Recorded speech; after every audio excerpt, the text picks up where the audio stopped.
The wild winds do continue. Look at current sustained wind speeds, 33 in the metro, 40 in Las Vegas, 30 down in Ruidoso, and 26 in Roswell. These are some gusts within the hour, near 60 in Las Vegas. Raton at a 60-plus mile-per-hour wind, low 50s for us. So these winds are actually going to continue. Most of the time, the wind dies down after sunset because of less heating, but 6 p.m., we're still seeing very strong winds, anywhere from 30 to 50 mile-per-hour winds. We get the clock rolling. 10 p.m., still strong winds going. And then even into late night hours, which is different from what we had last weekend, we're seeing some very strong winds along the central mountain chain, even possibly some 50-mile-per-hour gusts. So those fires that are going on in the southeast part of the state, the winds are going to give them problems as we head into the nighttime hours. Even at 7 a.m., we're still seeing some gusts. The good news is we won't be as windy for Sunday, and then by the time we get into Monday, things are going to calm down. So wind is going to be the main story, and our main concerns for this evening are going to be up to 60-mile-per-hour gusts, blowing dusts,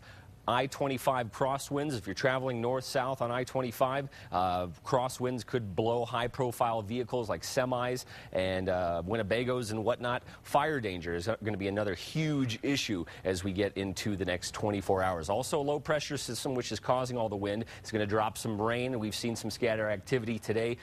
So rain and snow tonight and into Sunday morning. We're talking a few inches, higher amounts as you get into the higher elevations of the San Juans, but we could pick up a little bit of snow near Chama and Durango, maybe an inch, 2, 3. Cooler temperatures for your Sunday. We will be windy, but mostly in the eastern side of the state. Talking about those rain showers, we're seeing some in the northern mountains, changing over to snow as cooler air starts to make its way in. And then also on the western side of the state, we're seeing some activity as we look toward Grants and Gallup. Possible snow showers tonight and then into tomorrow morning. But by the time we get to Sunday evening, things are going to start to die down as far as wind is concerned, and then also as far as the precipitation in the north. We're not talking about mega amounts, but could be some slick spots on the road. 67 in the Duke City right now. A lot of cloud cover behind us. We have a slight chance for some rain. It'll be isolated activity. There's been some few sprinkles here and there today, but it's kind of a nasty rain with dust, and it's nothing anyone likes. 33-mile-per-hour winds out of the southwest. Talking about that cool air, you can just see that cool air starting to push in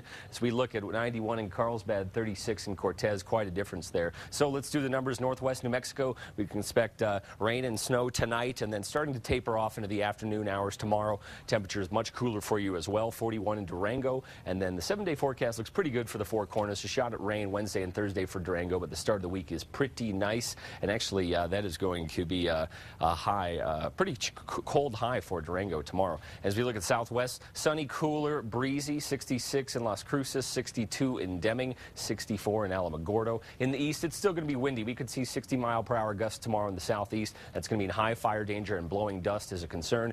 70 in Roswell, 73 in Hobbs. 7-day forecast in Roswell shows us warming up pretty quickly here. We'll go up to the mid-80s by the middle of the week, and then we'll start to cool back down for the end of the week. In the northeast, isolated rain and snow showers tonight and tomorrow morning, tapering off by the afternoon hours. No hardcore accumulations out of this thing. 61 in Clayton, 54 in Las Vegas. Another very windy day in the northeast tomorrow. Isolated rain and snow showers in the northern mountains tonight and then into tomorrow as well, tapering off by the afternoon hours. It'll be windy, not as bad as today, but the wind still will be kicking tomorrow. The high in Santa Fe, we're looking at 48 degrees. If we do see anything, it'll be in the early morning hours, and temperatures will start to warm up by the middle of the week. The week ahead looks pretty good with winds calming down. Over in the East Mountains, another windy one for you tomorrow. Could see gusts up to 60 miles per hour. Isolated rain showers and snow possible tonight into the morning, but it's not as great as in the northern part of the state. Not as windy in the metro tomorrow, but it will be breezy, and it will be much cooler for us. The start of the week looks pretty good, too, as we get into the 60s. Okay, thank you, Ian. Now here's Lawrence Gilligan with sports.